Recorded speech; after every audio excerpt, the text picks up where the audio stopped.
session's over Wednesday. So Jimmy will be available. Good evening, everyone. I'll call the regular meeting of June 2nd, 2025 to order at 6, I can't see with the glaze, 5:37. John, would you please call the roll? Curry. Here. Adel. Here. Anderson. Here. Avadesian. Here. Lozano. Here. Buell. Here. Bush. Here. Desai. DeBella. Drake. Here. Gale. Here. Pardo. Here. Gentile. Here. Healy. Here. Hoffman. Oheb. Here. Holloway. Johnson. Here. LaChance. Here. Lester. Here. Lewis. Here. Magnan. Van Dyke. Here. Maniscalco. Payne. Here. Patel. Here. Salemi. Stuber. Here. Taylor. Torini. Here. Torres. Wolf. Carrier. We have a quorum. Thank you. Please stand for the Pledge of Allegiance. Pledge of Allegiance. To the flag of the United States of America, and to the republic which stands, one nation, under God, indivisible, with liberty and justice.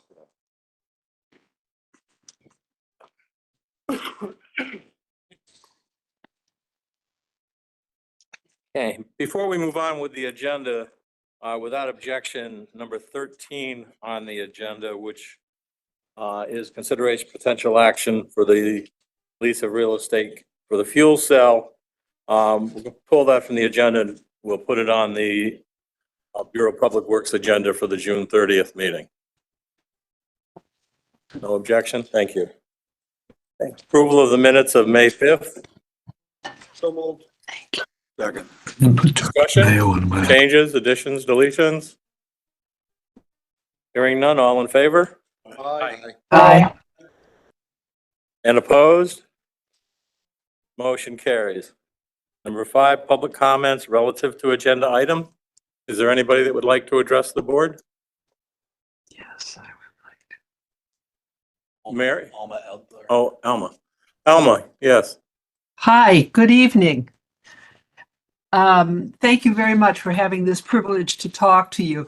My name is Alma Elder, and I'm with a group of elderly citizens called Third Act, and we are very involved in trying to protect the environment. And I actually wanted to speak to the action number, item number 13. Alma, Yes. number 13 Yes. is no longer on the agenda, so if you wish to speak to it, you can do so at the end of the meeting during public participation. Okay. All right. Thank I wasn't you. clear where to do it. Yep. Is there anyone else that would like to address the board on agenda items? Seeing none, hearing none, we'll move on to independent consumer advocate comments and questions relative to agenda items. Hi, Elizabeth Tavelli, Independent Consumer Advocate. So I heard you say relative to agenda items. So if I had any comments on number 13, should I hold those also, or should I speak them now? Correct. You want me to hold them to the end? It's not on our agenda for tonight, so yes, we have to. Thanks very much. Okay. 7, report from district chairman. I have nothing to report. Questions on nothing to report? Thank you. Move on to the CEO's report. Scott? Yes, thank you. I want to make sure thank you. That's okay. I got a number of items, but I'm going to go real quick. If there's any questions, happy to answer. So as I mentioned, as part of the climate survey, one of the tasks that we identified for ourselves was to develop a training program for our management teams, which includes 1026, because as we know, 1026 is an integral part in our supervision and management component at the MDC. So Paul Mashenko, who you all met, who was here and did the presentation, May 20th and 21st, we had 4 sessions, 4 hours each, was very well received. 88 people were trained. Paul is going to come in and give a summary of what we did in those training sessions for July, if we can fit that in on the schedule. And then just a little update on the climate survey. I have met with everyone at the district twice now. The last time was to review all of the comments that I received from individual employees, and also the action plans that were drafted by the consultant. They have all had a chance to review those. I have asked all the employees if there's any concerns that something's missing that we haven't captured as part of either the climate survey itself, or as part of the comments that were made to me. Please let us know. We have yet to receive any feedback on that. We're going to be sending emails out to employees again. Then the goal will be to finalize the action plans.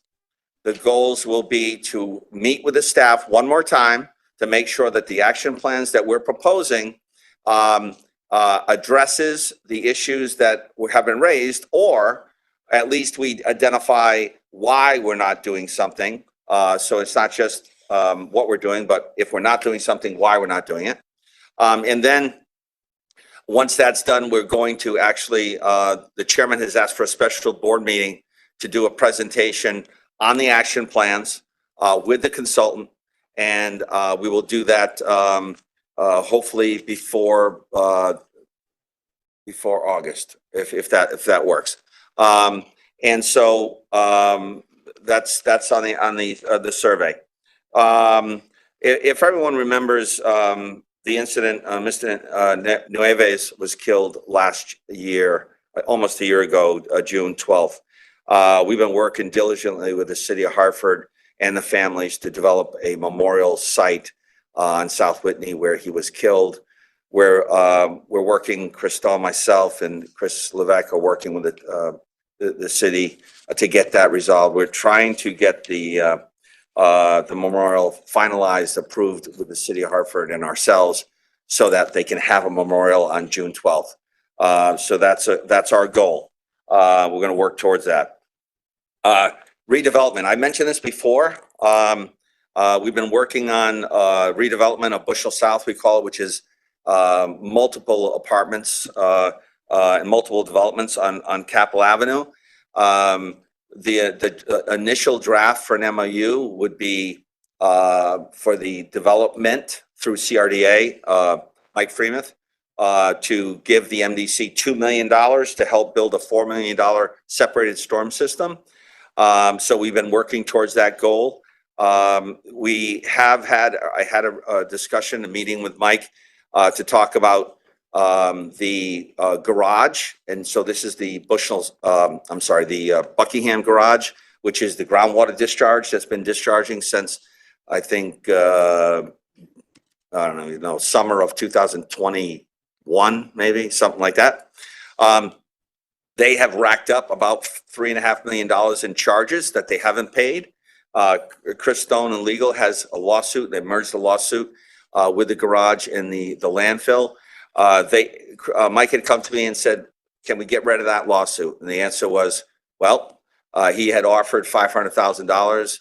I asked, well, maybe we could bring $1 million to the table, in addition to the $2 million to connect to the garage and to waive those fees. We are going to bring this to BPW for a discussion. Also, as part of that $1 million would be to waive the almost 20 some odd years connection charges for the Marriott, which my concern is we're not going to, I don't feel like we're going to resolve this anytime soon. And if we can get $1 million, another $1 million to build the storm system on Capitol Avenue, that would be a huge win for us.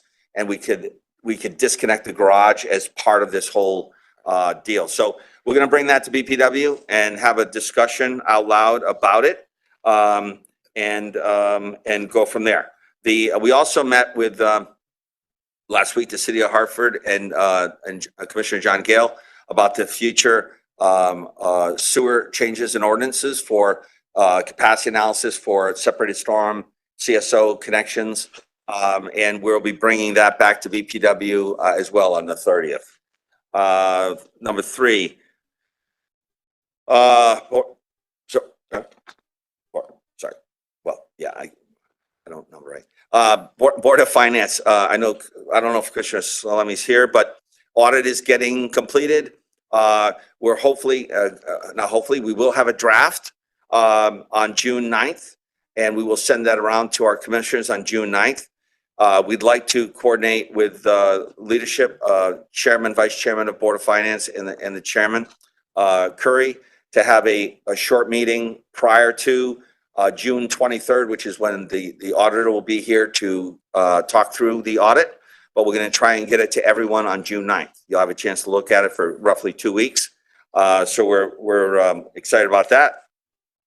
And then met with the city of Hartford again, working closely with them to try and develop the MOU for the North Branch of the Park River, which will allow the MDC to be confident that the city's going to maintain the North Branch of the Park River over a long period of time, which will then allow us to use the existing infrastructure owned by the city of Hartford to discharge our new stormwater from our, roughly 1,700 homes that's going to be separated as part of the North Hartford work area, North Granby Street area. So we're working towards that. Hopefully we'll have a resolution by sometime in June. Let's see. I did have a nice visit from Chief Enforcement Officer for VPA. Some of you may have met him, James Chow. He was heavily involved in the MS4 permit, the North Hartford meetings. And he just stopped in because he was meeting with the city and with Deep that day, and just wanted to let us know that they're very impressed with the work that's going on between the MDC, the city of Hartford, and Deep in resolving the MS4 issues and the integrated plan issues. And then again, we will, I am just going to mention this. We did get a petition, Commissioner Salemi and Chairman Curry had brought forth a gentleman looking for sanitary sewer for Norbuck Avenue in East Hartford, and we did receive an email which acts as a petition. Roughly 45 homes going out to the edges of Glastonbury. So we will be working on that and canvassing those areas.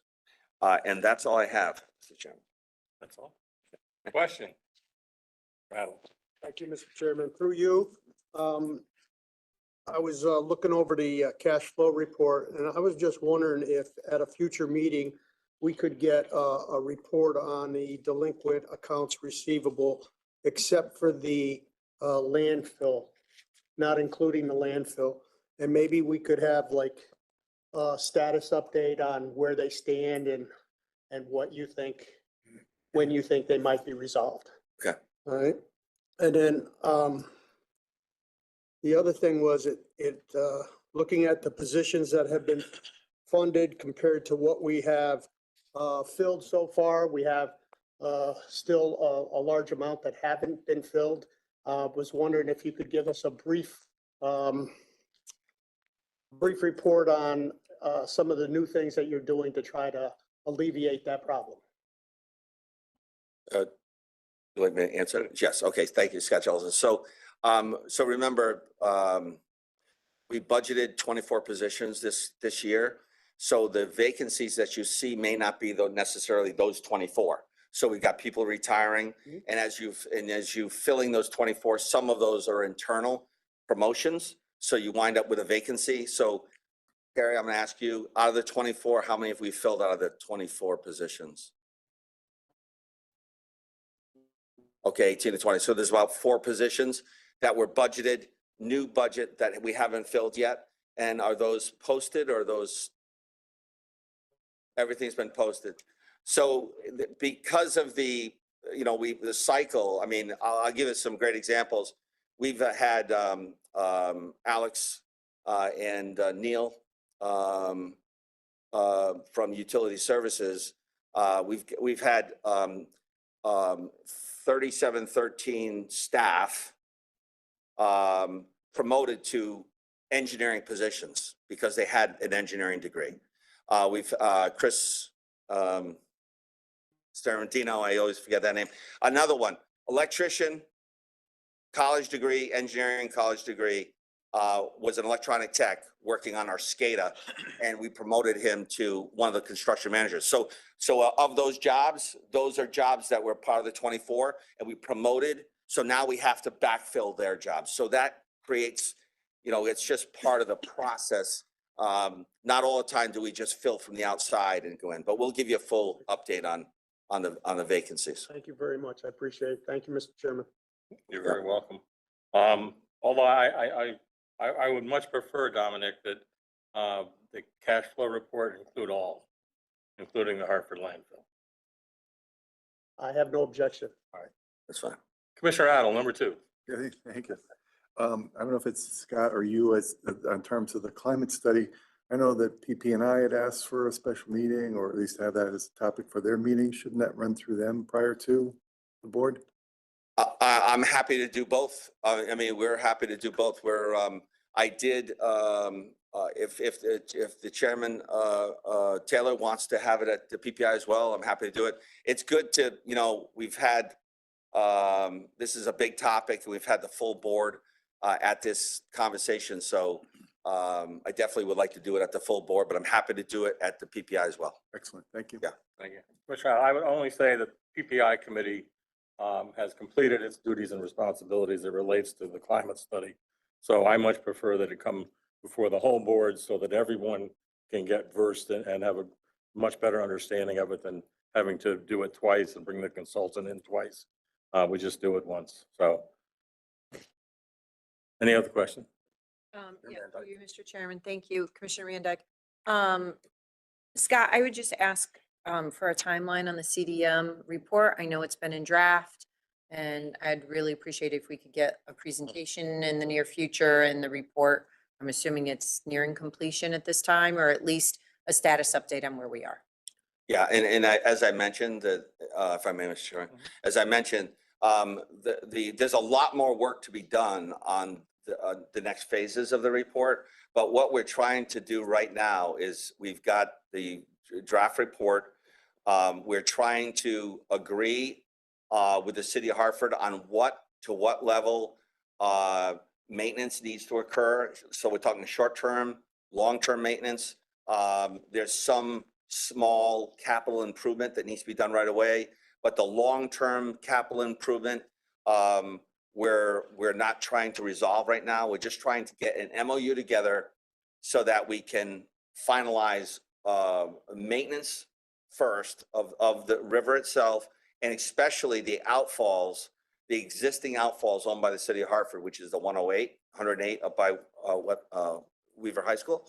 And so as soon as we can get that resolved, we will definitely bring CDM in and do the presentation. But because the city and MDC are both shared, partners with that report, we're trying to get our issues resolved internally before we try to present them to the board or to the city. Do you have any time frame when you think? I'm hoping by June. We're really close. We met last week or 2 weeks ago, and it was a very positive meeting with James Wolf and the staff at the city. So I think we're really close. I mean, we're just going back and forth with some comments on the work and what the timing of the work. Yeah. Any other questions? Hearing none, seeing them. We'll Yeah, move I'm on. sorry. There is a June 16th meeting. Yeah. Chris reminded me, there is a June 16th meeting, which is a follow-up with our last meeting. Thank you. Yeah. Report from District Council. Chris? Yes, I have no report, Mr. Chairman, but I'd be glad to answer any questions anyone may have. Questions on no report?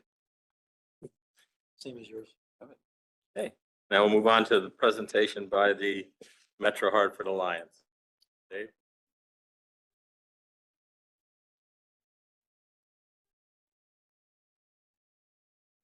Good evening. Thank you for the opportunity one more time to visit with the board and bring you up to speed on what we're doing at the Metro Hartford Alliance and your participation with us. Just to remind folks, Metro Hartford Alliance is effectively a strategic organization that has tactical initiatives underneath it. Our tactical initiatives include HYPE, which is a young professionals group, the Hartford Chamber of Commerce, which is very active in the city and doing things like trying to reinvigorate Pratt Street, putting up the festoon lighting, street fairs, going so on and so forth. The CTIFS, which we'll talk about for a moment, which is our insurance and financial services sector work, which we get great support from the state on. And then the Connecticut Health Council, which is focused on our largest employment base, which is healthcare.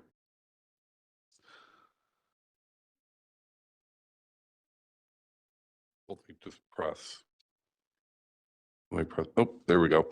I think it's important to note that MHA is a business-led private-public partnership. So we are led by Andy Bissett, the CAO at Travelers, but we have members from the public sector on our board of directors, as well as officers in the organization. Our primary mission is to grow and retain jobs. And for that, I can report to you in 2024, we well exceeded any of our targets. We had over 32 companies come into our region for site visits.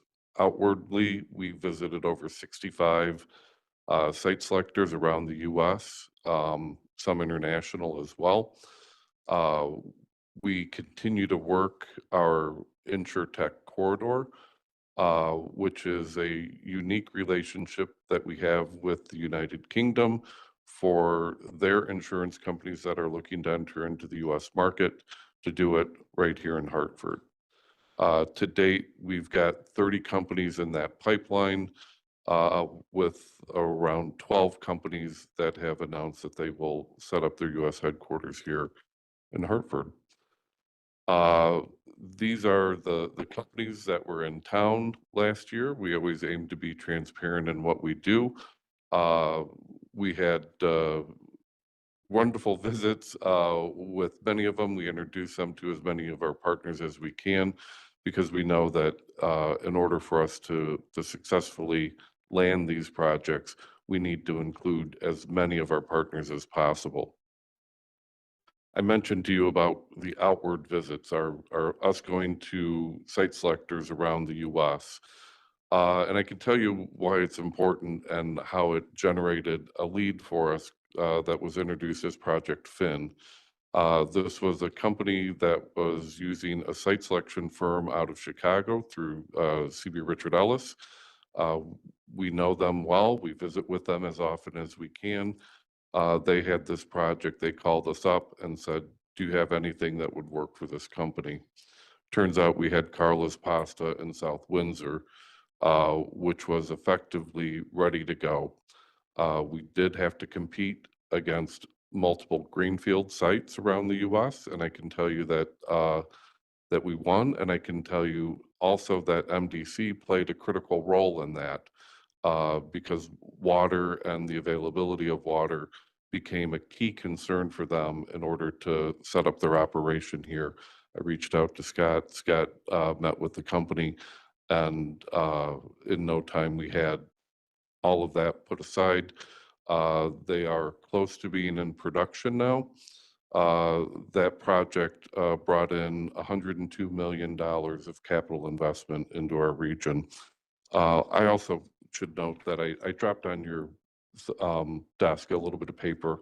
I think it's also important to note that for every dollar that's invested in MHA, and we took a look over the last 5 years, which includes COVID, we return $34 for every $1 invested in MHA. And those dollars are in investments that companies are making in our region, companies like Home Market Foods. So thank you for your continued support of MHA. We hope to continue to produce numbers like that. In addition, our InsurTech Corridor program was awarded the best economic development program in the US in 2024. That followed our HeartLift program win in 2023. So for for 2 years running, and this is judged by the International Economic Development Council. Hartford has been named the best economic development program in America 2 years running. So thank you all for the support that we need from you in order to do these programs. On the other side of the aisle, when it comes to healthcare, our job there is to assemble and help promote the industry. When you look at something like the U.S. News and World Report rankings, which just came out a couple of weeks ago, it's healthcare and education that lead the state. That's our calling card, and for us, to support the healthcare industry is the primary importance. We do a number of events every year around that to bring the industry together to develop best practices. Same thing with our Next Gen Summit, which is a hype led event. We do that one in November, but it's really around bringing our young professionals together, trying to understand what they need from us as employers and as a community in order to become the place that they want, put down roots. Finally, the Hartford Chamber of Commerce, I mentioned a couple things that we're doing there. The most recent is the Hartford Shop Hartford gift card. We're partnering with our large corporations to try to get their spending down to street level, down to our mom and pop companies that are members of the Hartford Chamber of Commerce. So we created this gift card so that they can take their internal spending, buy gift cards for their employees, or if they've got a big annual meeting that's coming here to Hartford, they can give gift cards to their visitors, to their company members, to get them out at street level, spending those dollars at our restaurants and our retail establishments. This weekend, I'm sure I will see everybody at the Hartford Taste. Again, a Chamber of Commerce led initiative. We are going into our 4th year. Every year we've doubled attendance. Again, an opportunity for us to bring people into Hartford to help enjoy the restaurants and retail that are being established here. Finally, and I'm trying to go as quick as I can because I know I only had 2 minutes. We are also looking at the effect of housing on our businesses. We know that we've got a lot of jobs that are going vacant. We know that we are, Hartford is the 3rd tightest housing market in America. Of the top 10, Connecticut owns 6 of those top 10 spots. So we need to do something. Our companies are starting to not be able to bring in the talent that they need and keep in order to stay here. So housing is becoming a very critical piece for the Metro Hartford Alliance and for our businesses. So we just released a housing study that we sent out to our HYPE, the young professionals, as well as to our HR departments at our largest corporations to understand how many people are we losing because we don't have housing for those folks. I could tell you that of the companies, 50% of them have said that they have lost people due to housing and our housing shortage. So we're trying to put some data behind this so we can understand what it is, what it means, and how as a community we can react. That was it. Thank you. I'm happy to take questions if you have questions. Questions? John? Yeah, thank you, Mr. Chair, and thank you, David. And congratulations. These are wonderful statistics for our area. Question I have is whether you can comment at all on the future of the commercial rental space in downtown. Well, I can tell you that we have challenges. No surprise there. There was an article written just recently about those challenges. We need more. My view is, we need more. We need people to view downtown Hartford as a destination, similar to where you go to other communities, not knowing exactly where you're gonna go for dessert, but you know you're gonna find someplace. We have opportunity, we have, quite frankly, we've got all the assets that we need. We need more hotels, right? We need more feet on the street. Our convention center, in 2019, to a study that said they needed 2,500 more hotel rooms just to satisfy the need for hotel rooms to bring in the types of conventions that that convention center can hold. From 2019 to today, we've lost 700. So we need well over 3,000 new hotel rooms to satisfy the capacity of just the convention center. Now imagine if we had, let's say, 2,000 more hotel rooms and we had people coming to our convention center. Where are they going to do? What are they going to do? Are they going to stay in their hotel room? Or are they going to go out for a bite? Are they going to grab a drink? Are they going to do a little shopping? Right? So our commercial space is in some regard up to us and the decisions that we make to take advantage of the pushes and pulls that we've got. We've got tremendous need for housing. We've got a tremendous need for hotel space. Right? Those are two incredible opportunities for us if we can figure out how we can take advantage of it as a community. Thank you. Any other questions? Dave, I certainly appreciate your comments, and it's always, everyone here at the table likes to hear when someone speaks about MDC and that they're helping make positive things happen for both the organization and for the towns within the MDC border. So I thank you for that. Well, thank you for the opportunity to address the board and quite frankly, thank you for the partnership. You know, we can't do the things that you do, so we rely on that partnership, and you've been there every time we've needed you.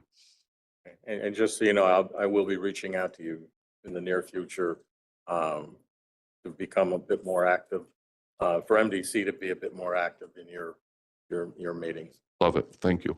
You're welcome. Thank you, Dave. Thank you. Thank you.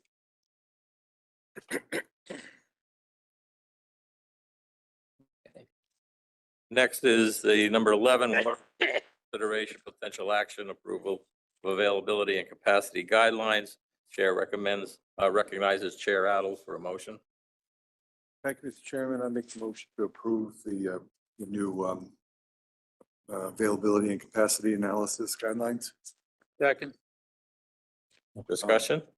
The committee met and CEO Jelson gave us a good report about the need for, you know, a formalization of the process, which then leads to a letter at the end for the developer for new or existing that tells them whether or not there is adequate capacity for the proposed connections. Further discussion? All in favor? Aye. Opposed? Motion carried. Number 12, Board of Finance, consideration potential action authorization to execute project loan, project grant agreements, project loan and project grant agreement principal forgiveness agreement, interim funding obligation, and project loan obligations in an amount not to exceed. And neither our chair or vice chair of finance are attending the meeting tonight. So for purposes of discussion, I'll make the motion that we approve. Is there a second? Second. And Scott, can you talk to this? Yes, so we talked at length, Board of Finance about these items. Basically, I mean, we can go through each one of them if we would like to.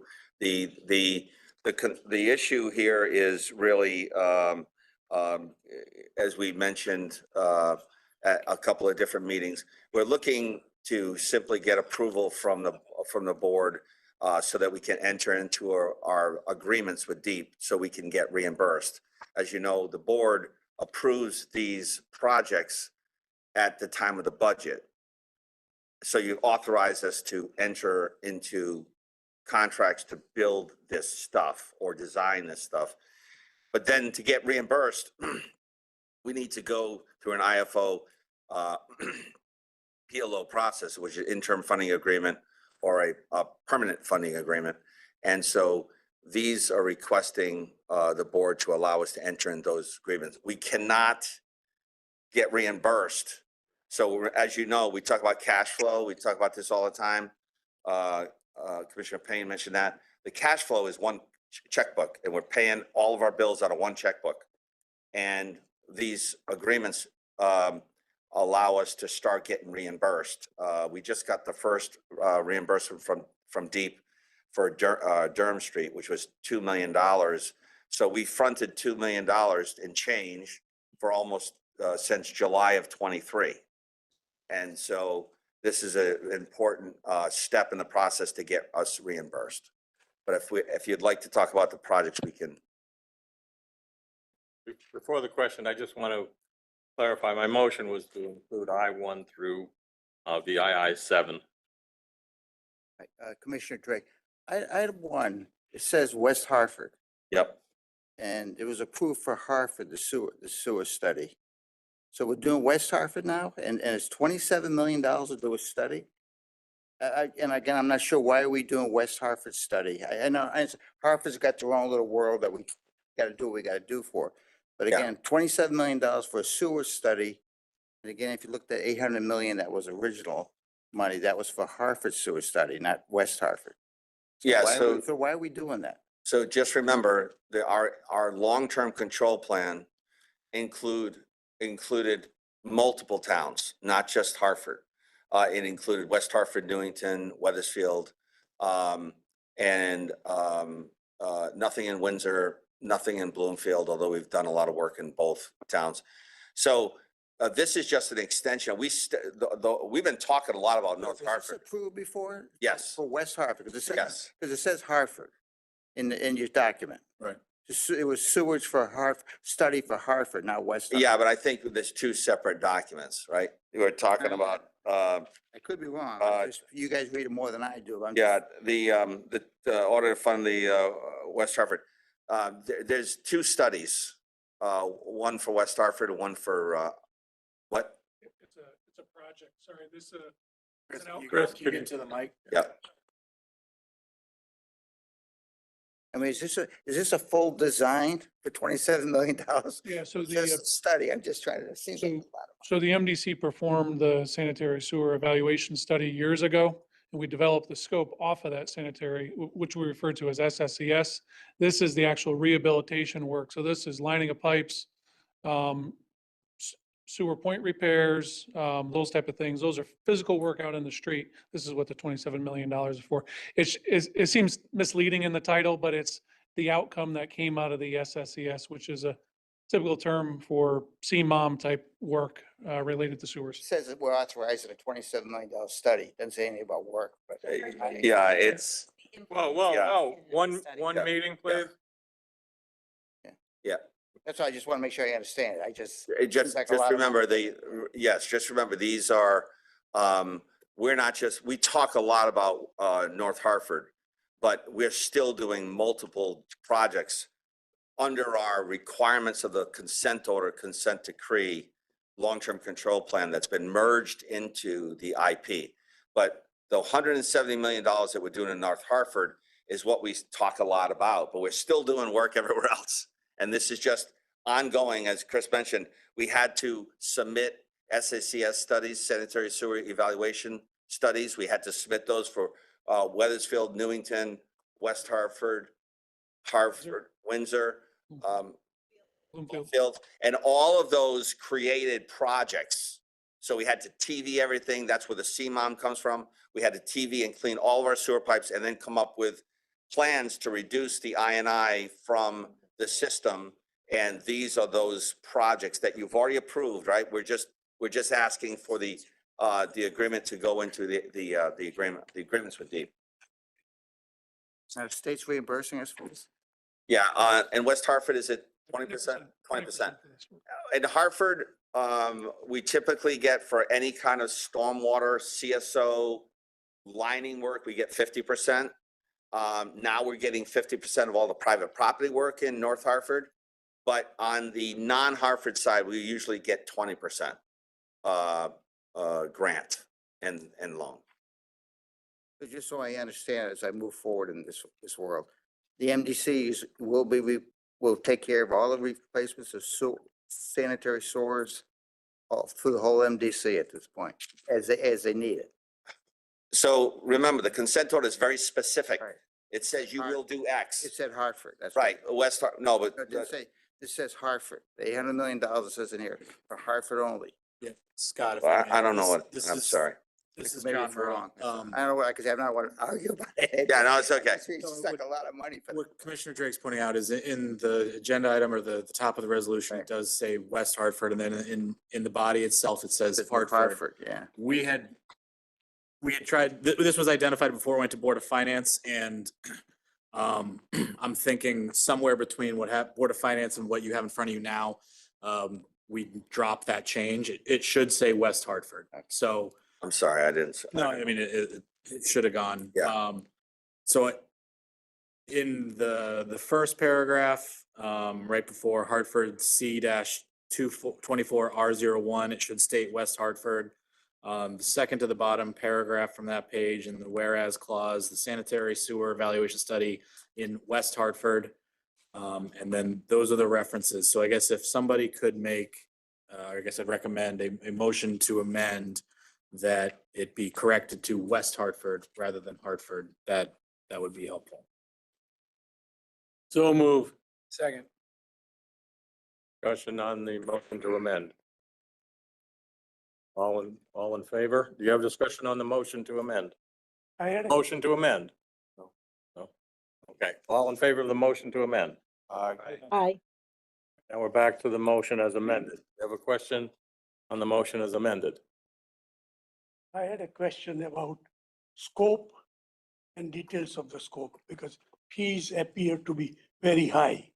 And I questioned that before, and I want to know the procedure in how you establish fees.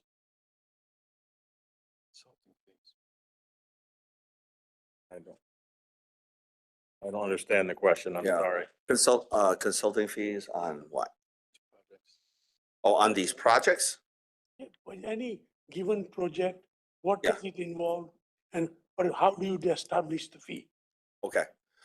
So the majority of our engineering services, we hire our lawyers, sorry. The majority of our engineering services are done, we have an on-call. So we develop that on-call every 3 years, right? Every 3 years. And then if the projects are large enough, we'll actually request, everybody is categorized in what they submit for and what they're approved for. And then if the project is large enough, we will ask multiple consultants to give us proposals on work that we're proposing to do. In this case, who's the engineer? For this 27 million? CDM. So CDM is designing it off the on-call. The project was bid, low bid, unit prices, right? So, we're cleaning and lining pipes, so it's per lineal foot based on the size of the pipe. That is a low bid process, and we select the low bidder. The project scope for the designer is what? Well, obviously it's an hourly rate, but well, I don't know, you asking for price or, No, I'm saying that when you establish the scope, okay. now, based on the scope, what does it involve, which costs this much just to study? Well, this isn't a study, as we clarified, this is actual construction. This 27 million is actual construction, Okay, right? So this is a bid project. Not to interrupt, but should it say that? Because it doesn't say that. yeah. But I'll do whatever you want. It does. Yeah, I don't know, doesn't say. John, what's the, It says it's a study, but I'm not looking to be difficult. It's not that big a deal. We know, you know what you got to do. yeah, no, I understand your point. I don't know what the CIP or the integrated plan project was approved by the board. What's the title of that? So we have to check that, right? It was part of the 800 million referendum from 2012. Yep. And then as far as the project aspect of it, I'm saying. So we just got to check to make sure that we have the right language on the project. If the study, if we can change that, we will.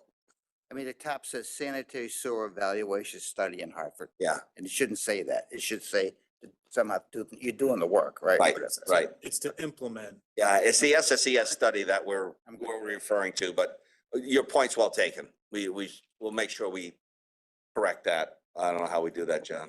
If I might, Mr. Chairman. Chris, I wouldn't, Chris Stone, I wouldn't necessarily get hung up in the agenda item, right? What it says on. I'll be honest, I'm not hung up. Yeah, on like it. just- It's the 27 I don't mean like that. for a study. It describes a project generally, but it is the implementation of That's the fine. results from that study. So You know what you it is a public works project. I understand. Includes construction. Can I just one last question? Do we have that paragraph? Will every town have that paragraph, or is West Hartford happen to be special here because they have the issues they have? What In the- paragraph? No, the SSES study, as we mentioned, that, you know, if you look at this sanitary sewer SSES, Right. that is a actual study identified in the consent order. Like, we must do this. And so West it's Hartford. for West Hartford, for The- so Newington, There's Weathersfield. a similar Bloomfield? package for all the other towns. Yes, Good enough. I'm yes, good then. Thank yes. you. Okay, I understand. Any other questions on the motion as amended? And I would say that this finance had a similar discussion and it was unanimously approved at the finance committee. All in favor of the motion as amended and opposed? Motion carried. Move on to 12B, final resolution of the KOJV differing site condition claims. And again, for discussion purposes, I'll make a motion to approve. There is. Oh, no motion. resolution this- I'm sorry, If I might, Mr. Chairman. Chris. Thank you, Chris Stone, District Council. I've just passed out what I want to be a brief summary of the project, and it turned out to be longer than I anticipated. But the first few pages is basically history of the design, the concept of the tunnel in the south end, the bidding process that we followed, the amount of the bids that came in, who was awarded the bid, the change orders over time, and in particular, the change orders relating to differing site conditions are all discussed in the first several pages, including the litigation itself. And one of the reasons I believe that this is in part, the idea, concept of putting this together was to bring some closure to this project. Now, I will tell you that on January, I believe it was January 6th, this board approved a resolution of certain change orders relating to different site conditions for the tunnel project. Pursuant to that approval, change orders were prepared, submitted to DEEP for their approval as was required under the contract. All but 28,000 of what was submitted, and it was upwards of $50 million, was approved by DEEP, not just as for the change order approval, but also approved for and eligible for funding from DEEP at 45% of by grant and 55% by low interest 2% loans. That being said, we reached the resolution. We had a contingency as part of the project that was more than sufficient to pay the sums under for the resolution, the 51 million. We then would now submitted that to DEEP for reimbursement or restoration of that at least 45% grant, and then the other would be a loan. But we had the money in our contingency account. I've also laid out the expenses that were incurred. There were some expenses that were incurred by design contractors that were part of the original bid and part of their original proposals. And that in particular has to do with the dispute resolution board, we call it the DRB, that was implemented back in, I think it was 2021. It was a while ago. And they never reached any logical conclusion. They never made a recommendation. One of the representatives on the DRB, if you recall, determined that he was not able to serve anymore. And we went from a 3-person DRB that we bargained for to a 2-person DRB. And then that all went by the wayside and litigation followed. That being said, you'll see litigation costs that have been prepared by with the help of finance as to who was paid, what they were paid, what they were doing for their payment. I will tell you that in addition to lawyers, we had 2 lawyers. One was a construction expert. Some of you may have heard of him, Timothy Corey from Hinckley Allen, one of the premier construction attorneys in the state of Connecticut, if not nationally. And the second lawyer we hired was Dave Hill from Ford and Pelekas, who is an expert on federal litigation, federal rules of civil procedure. And as some of you know, the state rules are one thing, but the federal rules are wholly different. And he offered his assistance there. So those were the 2 lawyers. You'll see on there also a line item for $43,000 for Jay Melsinski. That's the law firm in New Britain that Brendan Fox is associated with. There was a beginning part of that project where Brendan was billing hourly on the project. We then took him off hourly, and he still worked on the project, but he was no longer allowed is the wrong term, but no longer billed hourly on it after that period of time. But he put in a lot of work thereafter. And obviously the work that was done by myself and others in my office was all included in our salaries, quite frankly. So we also hired experts. We hired an expert there were 3 aspects of the claim. One had to do with the differing site condition. We hired an expert on deep rock tunneling to assist us in that. I don't necessarily like the name of the firm, but they're called Dr. Mole. And I told him he should change the name, but he refuses to. But so Dr. Mole, Gary Brierly is a nationally recognized expert in tunnel construction. We hired a gentleman, last name of Levant. He was the expert that was hired to justify the type of tunnel machine that was spec'd in the specifications from AECOM, and a gentleman from Germany, Marcus Tews, who's an expert in grout. And those are 3 aspects of the claim. The primary claim was the differing site conditions. These other 2 aspects are important, but ancillary to the primary claim. And we also hired an outfit called Secretariat, and they were instrumental in taking what was ultimately a $125 million claim and parsed that down and did a thorough analysis of the damages. What are they claiming? What's the basis for their claim? Is it real or is it not real? Was it a claim that where every foot of the tunnel was a differing site condition, or were there sections? And we were able to parse that down. So the $125 million claim plus or minus was reduced to, in settlement, a $51 million claim, in part, in significant part, for 2 reasons. One, MDC recognized some merit to a Reach 1 claim. We had already said there's some merit in the Reach 2 and 3 claims, but we couldn't agree on an amount. That's one of the things that brought us to settlement. And the other one was the work of our experts, and in particular, Secretariat, and cutting down their damage claim to what we consider to be a more reasonable and accurate number. So what you'll see on here are all the expenses, all the legal expenses paid, which is about $1.4 million on the potential $120 million claim. We have expert fees which follow, and then we had some costs. One of the costs you'll see in there was for data storage and retention. It's $103,000. You don't market that. That is what it is, and that's what these firms pay to retain and manage storage. We had over 1.5 million images / documents associated with discovery on this case. Not insignificant, as you can imagine. And going through that individually would have cost you about $1 million, quite frankly. But when you go through these entities that store it, manage it, identify it, find it when you need it, it saves a lot of money. It looks like a big number, but it saves a lot of money when you're talking about $1.5 million documents or images that you're storing. I've also attached, just for your own edification, there were There are some expenses that are reimbursable from DEEP under this 45-55 program, 45 grant, 55 low interest loan.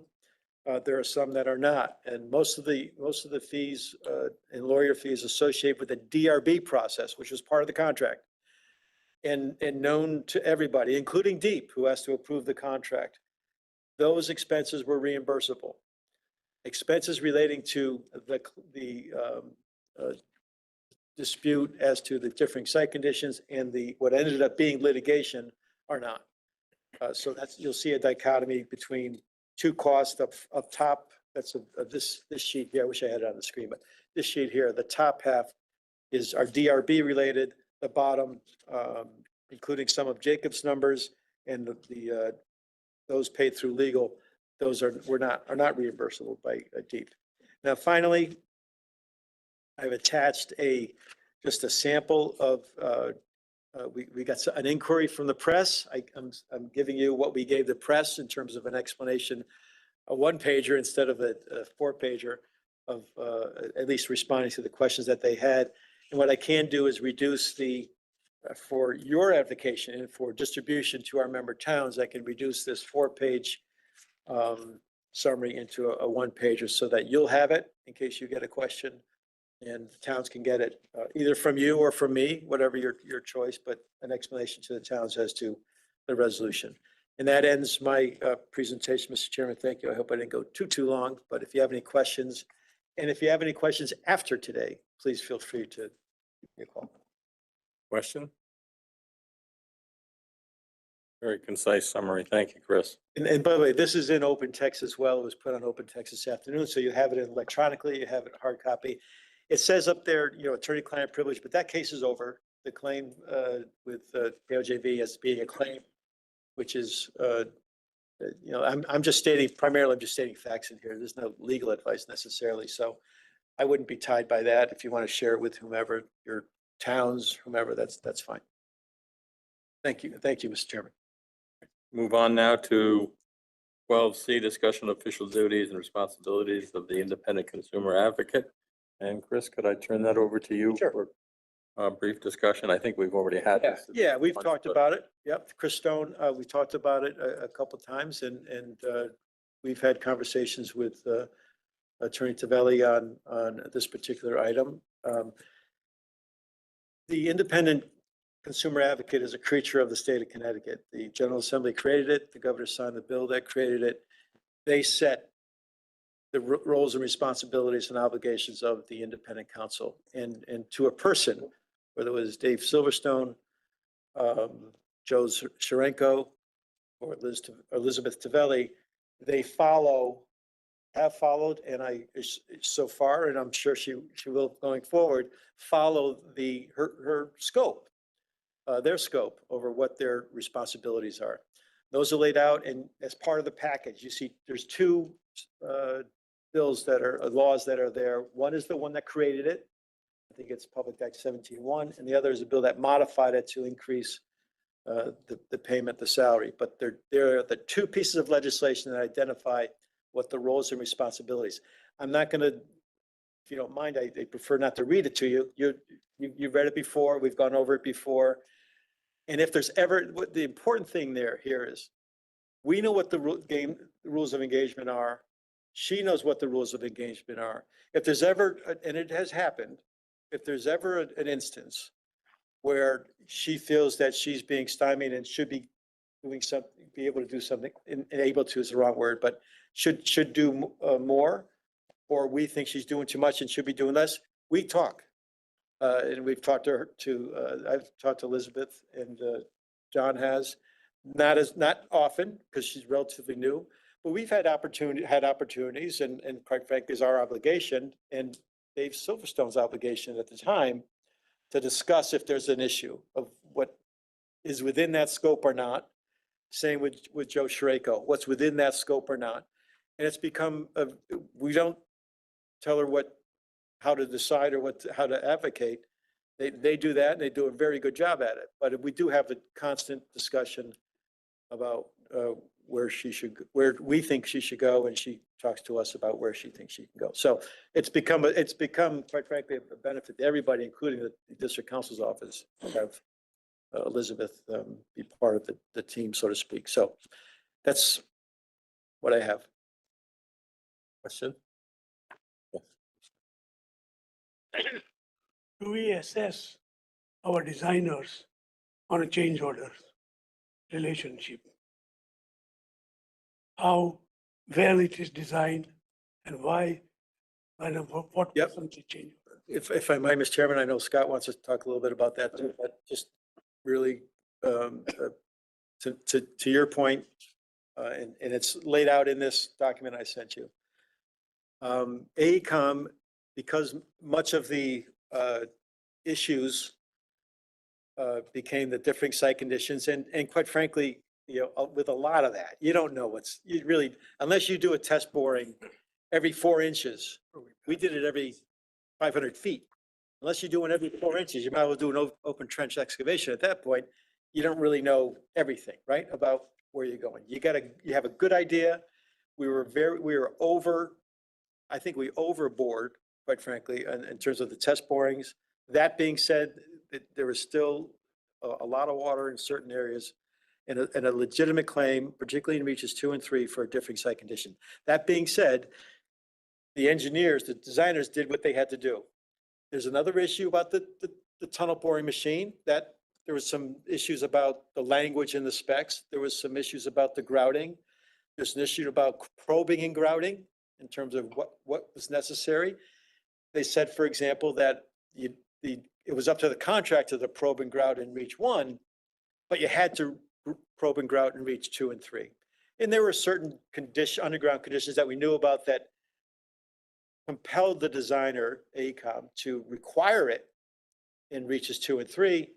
And their argument was, well, if it was good enough there, why didn't you require me to do probe and grouting in reach 1? Well, that was their argument. I didn't put a lot into it, but that was their design argument. And so recognizing that, AECOM did a couple of things, both to their credit. Number one, they hired their own lawyer to advise them along the process. We didn't pay for that. Okay? They spent about $3.2 million on their lawyer to advise them throughout the process. We didn't pay a dime of that.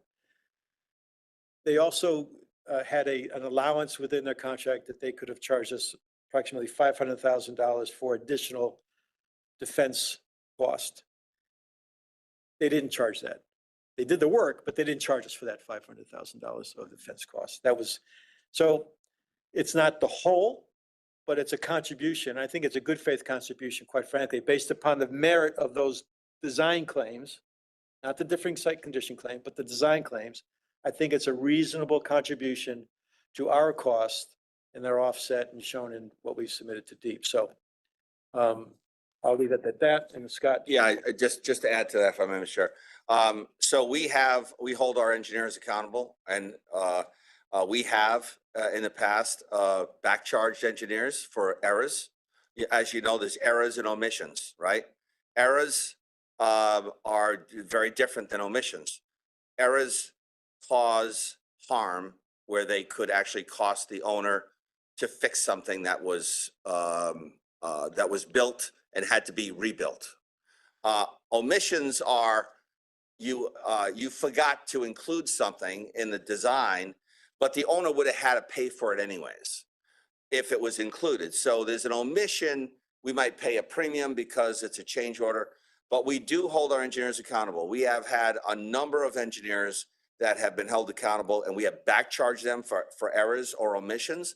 In addition to that, we have engineering firms that don't work for us anymore because they continue to make errors or omissions. So we do hold our engineering accountable. I think, to Chris's point, our position has always been, we feel like the design of the tunnel was the right design. It was the right machine. It was we had a contractor who we feel really wasn't doing their job correctly, but there were legitimate unforeseen conditions that we knew from day one. The biggest risk on the tunnel project was water, and we knew that the predictability of how much water was going to be the biggest challenge of this project. So Any questions on the ICA? I would only add, and it was Chris who commented that position of ICA is a benefit to MDC, but I think more importantly than that, it can be a benefit to those that MDC provides services and goods to. So, and I'll be the first to admit that I butted heads with previous ICAs, but I don't see that happening with Elizabeth. So move on now to opportunity for general public comments. And Liz? And thank you, Elma and Liz, for your patience, but I had to follow procedures, so. No worries. This is Elizabeth Tavelli again, independent consumer advocate. So I'll just respond first. So I know maybe I am a mystery to some people, but not all of you. Because some commissioners have reached out to me, and I always appreciate phone calls if there's an issue on your agenda, because I know that part of your purview involves representing the people in your district, your town, and so forth, or the interest of the office that appointed you. And those are things that you can bring to my attention too. And if there's something that I can assist with, I always look into the issue. I do actually approach it very independently. So if I'm really impressed that it's a big issue, I might spend more time on it. And if I'm not, we'll have a nice chat. But basically, I'm happy to talk at any time. And it really shouldn't be a mystery. I do publish my reports and keep very detailed time for the MDC that I report monthly. So I can demystify anything for anyone that has questions at any time. But I came tonight because one of the issues that was brought to me by the public this month was with regards to the fuel cell power plant. And I am not an engineer, I'm just an attorney. I did spend my best efforts to discern what is involved in fuel cell energy, and I learned some interesting things. And I thought, in case any of you are not engineers, I would briefly give some thoughts. There are two really different kinds of fuel cell energy, from what I can tell. One is a green kind of fuel cell energy, where they use a process of electrolysis to turn hydrogen into energy, into electricity to put into the grid. And then there is another more common kind, which it appears is the kind which would be part of this plant, that uses natural gas, in particular methane, and it takes from that to create the hydrogen, and then that hydrogen becomes electricity. So there is some literature out there by the Sierra Club and so forth, which appears fairly legitimate, that the process does in fact create CO2 emissions. And there are various carbon recapture technologies which different fuel cell energy plants across the country appear to use. You might find it within your purview, since this is a 20-year lease, but realistically it is a lifetime lease. I mean, I can't imagine that the goal is to build 3 fuel cell energy plants. They're 3,000 capacity. You can go on their website and read about the technology too. It's in the lease highlight terms that were circulated, the type of plant that they're going to build, and it's on their website, and you can click on it and see a few informational videos like I did, come to your own conclusions. But it was not clear to me from the lease terms so far. Are they going to employ any carbon recapture technologies? Is that something I care about as a Hartford resident? Will my constituents, my consumers in my district possibly care about that? They very well may. It's a utility plant. Our company, this MDC, has a goal, I think, to try and protect the environment. The reporting requirements, as I understand, would be to deep. And they have any number of reporting requirements, which I wouldn't pretend at this point to be familiar with what they are. But maybe a reasonable thing to consider is some particular committee at MDC, or should a special committee at MDC be appointed to be copied on those reports that go to deep? Is that something, a term that you might be interested in seeing in the lease, that MDC or a committee of MDC be copied on those reports? Which of those reports you might be interested in? And is there any additional obligations that, MDC would be interested in imposing on a utility of this scale that would be taking some space on MDC land? Because we are the second biggest landowner, right, in the state of Connecticut. And we may just consider, what are we going to do with that land going forward? So I don't know that I have a negative opinion of fuel cell energy. I, again, don't claim to be an expert on it, But anything from being copied on reporting to asking additional questions of Fuel Cell, the company, might be appropriate things that the MDC committees might consider doing. And I have heard from several people in the public who are concerned about it. So more information might be helpful for you in responding to your consumers in your districts as well.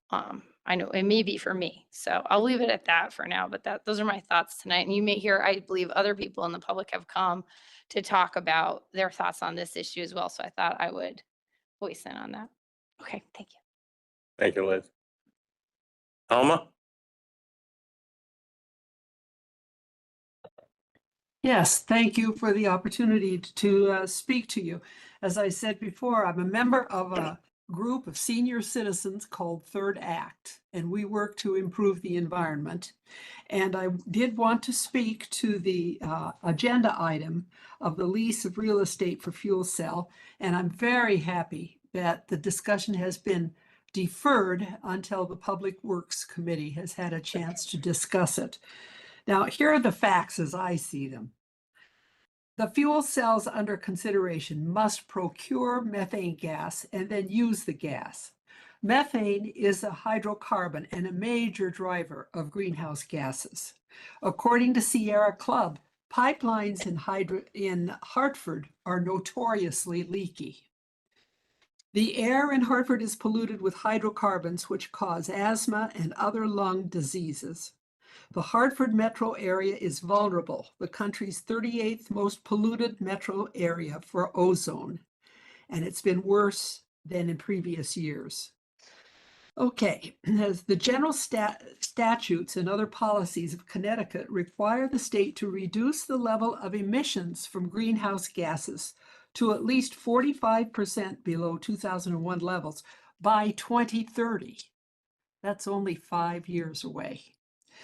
So the standards of MDC are very critical in looking at this issue of leasing land for a fuel cell company.